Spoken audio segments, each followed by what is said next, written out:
Guys, let me tell you something. There are situations you look at them in life, and the only person you feel like you should blame is God. By the way, you feel like it is God. Like, how would you explain that you have a mighty God and things are not just working out? You understand? Like these situations, like they're not working out. However much you're praying, like things are just worsening. You understand? God had told you, you know what, you need to live this past life, you need to leave this job, you need to leave, this relationship and trust in me. And then you just like, you know what, if God has said, I know things are going to work out. But the moment you think that things are working out because you have actually quitted whatever God has told you, that is when now trouble comes, And it not only comes in one form, it comes in 1, 2, 3, and even 1,000 forms. You understand? To a point you are like, you know what, God, you can't tell me to quit this, you can't tell me to do this, and then I do them, and then at the same time, things are not working out. So the blame goes to who? The blame goes to God. Because he's the one who initially told you, right?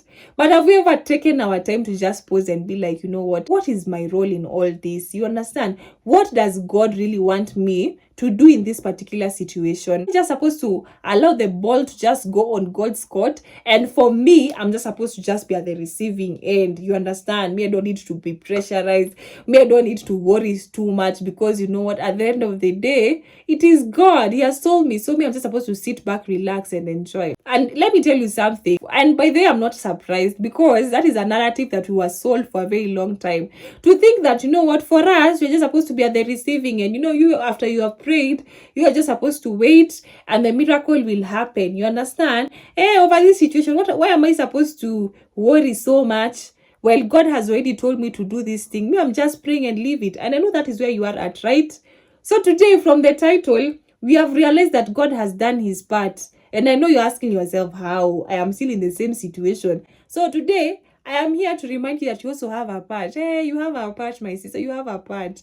I know you don't realize it yet, but you have a part. We're going to be discussing all that so that you can realize what you also have. You also have a part. And with that being said and done, let's get into the video. Hi besties, welcome back to my YouTube channel. It's your girl Ashke, and this is the Unscripted 20s, where we help women navigate through life, not as experts, alongside Jesus Christ, ourselves as a community, and also alongside our big sis as well as here on the comment section. So you know what to do. If you already like it here, you know what to do. Hit that subscribe button, share, like, comment, and also let us know what do you think concerning this. You understand? So yeah, tell a friend to tell a friend. You can tell your sister, your uncle, your aunties, your mother to join this particular channel. And remember, each time that you're commenting, each time that you're sharing our videos, you're actually contributing to the growth of God's kingdom. So today I want to give you relevant examples of people who are just like you. Yes, you see the way you are. People who are just like you, who felt like, you know what, it is supposed to be God. See, God told me to get out of this situation, and I have, and now he's handling it, okay? And I understand we are at a point of faith, but sometimes when things are now not working out, you're like, God, it's like, you did not even mean well. You understand? At this point, me, I'm not trusting you anymore. Yeah? Yes. So the first people are your ancestors, the Israelites. God had already figured out how they're going to get out of Israel. But you're not going to focus so much on that. You're going to focus on that place where now they are crossing over. And now the Egyptians are almost catching up with them. So they're like, Moses, you have actually sent us here so that we can get killed. What do you mean? Yes, God told us, but why is he not helping us? The Egyptians are almost catching up with us, Why are you allowing them to why is God allowing them to catch up with us? Let us go back. We were okay. Even if we were slaves, we were okay. At least our lives were not in danger. Really? Israelites, are you really okay? Are you okay? So Moses went back to God and told God, your people, it's like they want to come back. They feel like, you know what, you have left them. The Egyptians are almost catching up with them. And God was like, what are you telling me, Moses? Like, I've been with you in the entire journey. I have been with you by providing you smoke during the day, and also during the night I've given you fire. God was like, I know what I'm doing. I'm the one who actually made Pharaoh to actually do what? To be stubborn. You understand? Yeah, but at the end of the day, what did God do? God asked Moses, what do you have in your hand? And you see, Moses had that stick. The sea actually did what? Parted. And they actually passed swiftly. You understand? And when the Egyptians were almost catching up with them, so the Egyptians and their chariots actually did what? They drowned. You understand? So God always asks you, what do you have in your hands? You understand? So another example that I want to outline is that woman who had the issue of the flow of blood. You get me? So one day she was like, you know what, I've heard Jesus is going to pass, in this town that I live, and I know people are going to be gathered a lot because Jesus was like, a high-end person. People are looking at, who is this person who's performing miracles. So people will actually be a lot, you understand? So this woman decided, what am I going to do? I am going to make sure, at least if I can be able to just touch a hem of his clothes, I'm sure about one thing, that I am going to actually get healed. And she actually got healed. So it took her faith. It took her one step of faith to be like, you know what, I am going to really try my best to just be able to get just a hem or just a piece of his clothes, to touch just a piece of the hem of Jesus' clothes and to get healed. You understand? So assume she was just seated in the house and Jesus was passing and she was like, this is just one of those fake miracles, yeah. How would she have gotten healed? And by then, was it 18 years or 15 years of bleeding? You can imagine, just because she was able to be like, you know what, yes, I am sick. And yes, I am tired of this situation, but I actually have a part and a role to do. So I need to receive healing.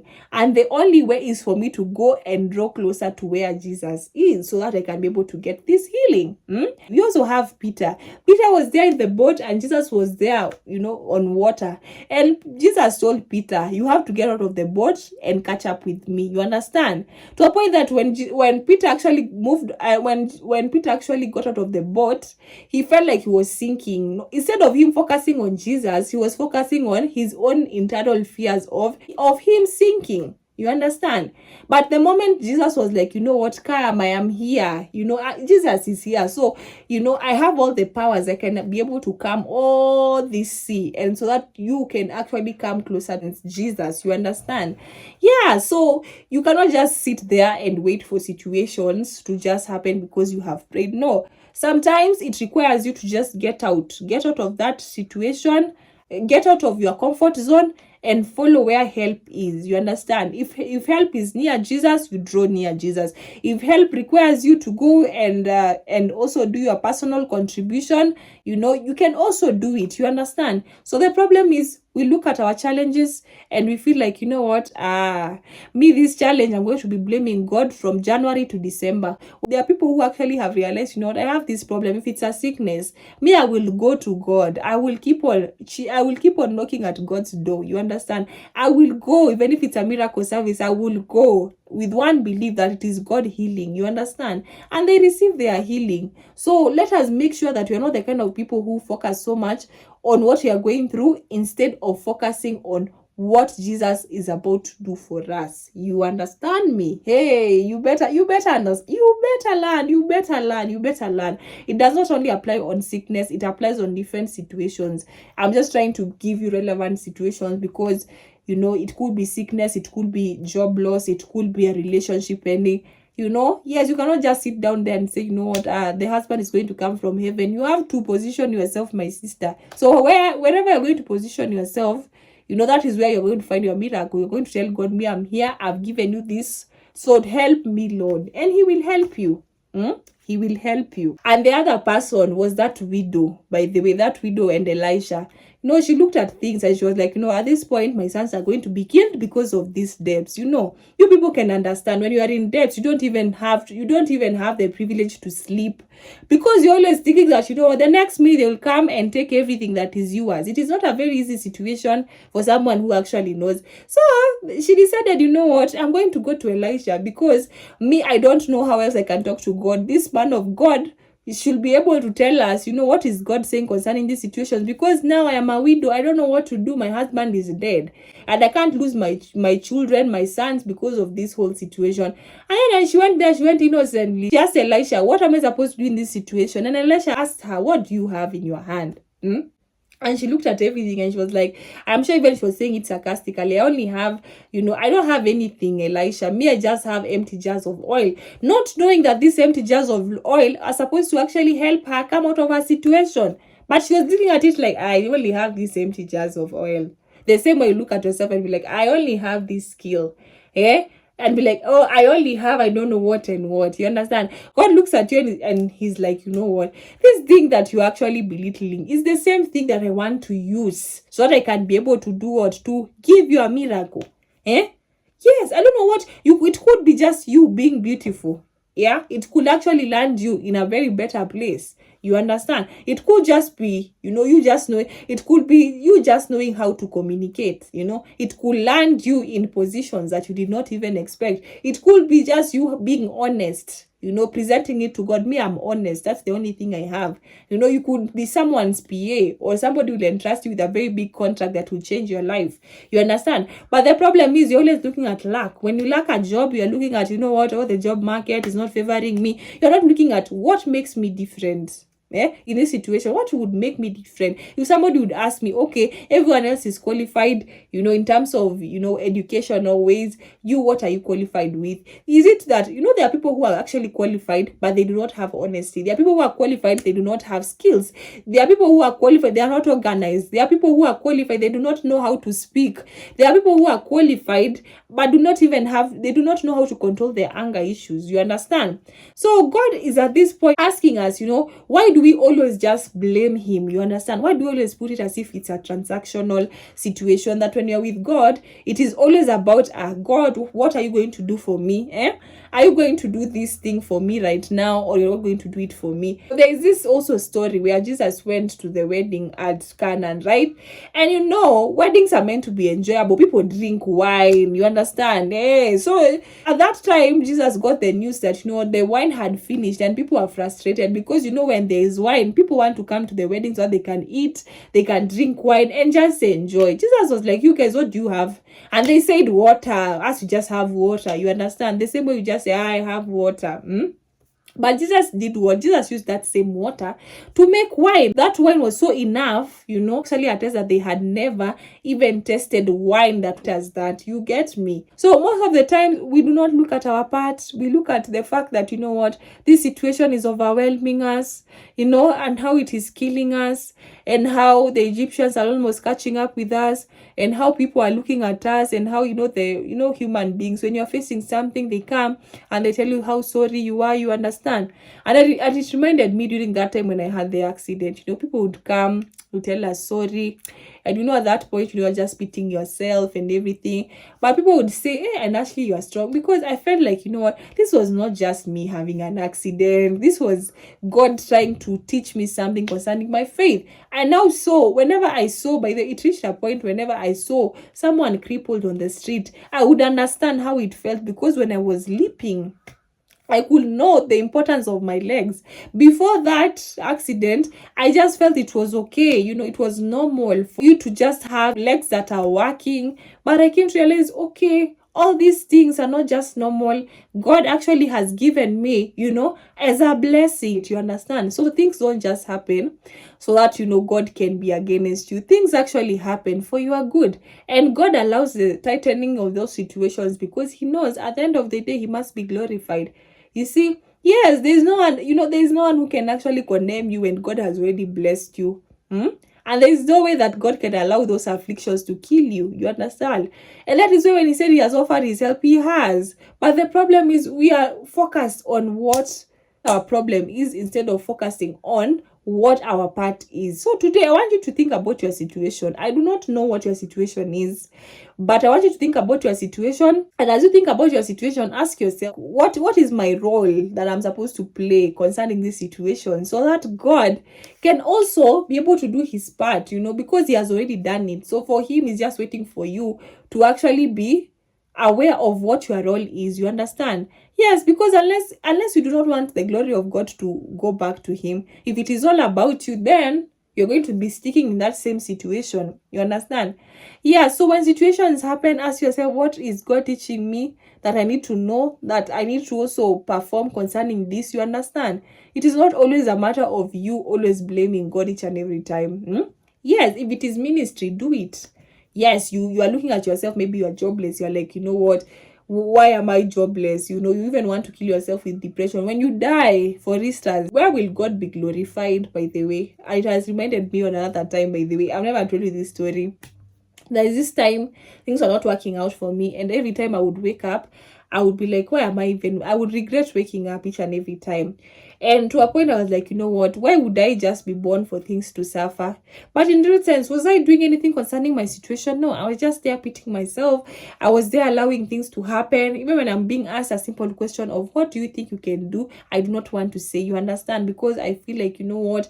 Just because something has not worked out, then it means my whole life, is not working out. But God was just waiting for the day that I was gonna say, this is what I have, God bless it. You understand? Yes. So most of the times we tend to make ourselves focus on the problems. We are always focusing on the problem and looking at who to blame. If it's a relationship, we look who to blame instead of looking at it of, okay, God is actually protecting me from something. What should I do? Yes, so that I can never find myself in such situation. What is God teaching me? Is there a place that I have actually embraced that, God is like, it's time to let this thing go. You understand? Yeah, so most of the times we are looking at the wrong things, We are looking at the wrong things, by the way. We are looking at the wrong things, We are looking at whom to blame. And you see, even for a woman, when you become very quarrelsome, you cannot be able to build a home. So God is teaching us that even during this waiting period, to be a woman who is so observant with the kind of things God wants to do in your life. Do not be the kind of a person who makes everything all about, blaming other people. No, look at your role, look at your plan. If it is a job that you are asking God for, are you applying for the job, sweetie? Una apply. Are you applying for those jobs? Or you're waiting for the time where, people are going to say they have gotten jobs, and then you're going to be crying to God and telling God, now you say don't even have a job. Apply them. Even if you are getting 100 rejections, there is the 99th one, or the 29th one that, one day you're going to find yourself that it has actually worked out. Most of the times we should stop victimizing ourselves. We should stop looking at God as the villain. Yeah, we also have our part to play. What do you have? By the way, right now, if I ask you, what do you have for God to bless? What do you have? What do you have? By the way, sweetheart, what do you have in your hands? Is it a talent? Is it the fact that you're an intercessor? Is it the fact that you are honest with people? Is it the fact that you are transparent? Is it the fact that you know how to do bookkeeping? What do you have in your hands? You understand? You have been telling God to actually use you in a mighty way. But what do you have that you can present to him that he can be able to use you? You understand? So no one was born to just be like that and just to be at the receiving end and for God to just be doing miracles while you don't want to do anything. You don't want to present him with what you have. You have to be able to have something that you are giving unto him. So today we were actually doing it short, but I hope that you have understood something, that even you have a part to play. You have a part to play. You have a part to play. And each and every part you have played, God is going to make sure that there is a miracle that comes out of it. And also, with that being said and done, I also want to use myself as an example. Today, I have been telling God that I want an Osmo DJI camera and a laptop to make our content creation more effective. If you're out there and you feel touched to empower this ministry so that we can be able to bring the word of the Lord to people each and every single day so that they can hear more and grow their faith, you can actually contact me on this email. Okay, it's actually kagonyaashley@gmail.com, and we will really appreciate, and God will continue to bless you. So they say closed mouths do not get fed. So I will continue asking and asking and asking, because when you are persistent, like the widow and the judge, for her persistency, but then her persistency was what gave her the justice that she required. So that's why I'm here to also appeal to you, to anyone watching me. If you have watched all my episodes, make sure you go and watch. By the way, if you're meeting me for the first time, you can go and watch all our conversations and get to learn and see, where we are actually coming from. You understand? And you're going to learn. One thing for sure, you're going to learn via all our conversation, and you're going to feel the presence of God. You're going to feel each and every message is speaking to you, because like today, you have understood that you also have a part to play. You understand? Yes. So I don't want you to be at a place where you self-doubt yourself, or you feel like God doesn't love you. And that is where I'm here to help you. I am here to show you that everyone has a part. You understand? Yes, and that is it. And it also involves simple things. Even you just fasting, that is a part you have played, because you have actually taken your time to put God first and leave the rest. You understand? So God has to bless what you have. you have a part to play. You understand? Yes. When you want to build a house, you tell God, first of all, I want land. Then from the land, you are not going to tell God, now I have land, I want you to give me money to buy materials. Then from materials, you get a team of people who can help you build your house. You understand? So yeah, let us not be complaining people. Let us be people who actually seek the face of God and seek him genuinely, not because you want him to do things for us, and also understand the fact that everything that he does it because he loves us, and he does it for our own good. You understand? So let us not be those people who are always there to self-victimize ourselves, blame God, and instead of taking our responsibility. You understand? Yes. So I hope that this has been a very good message for you, and make sure you share this video, like this video, subscribe, make people understand this version so that most people can stop focusing on their challenges, stop looking back like Lot's wife, and start focusing on what they need to do so that God can actually perform a miracle in their lives, that people will see and know that anyway, this was God. I'm sending you love and light, hoping that every situation that you are going through is one day gonna be a testimony, that people are going to look at it and they are going to be like, it was worth it for me and you to actually take a part in it. So I love you guys. Stay tuned. Mwah, mwah, mwah.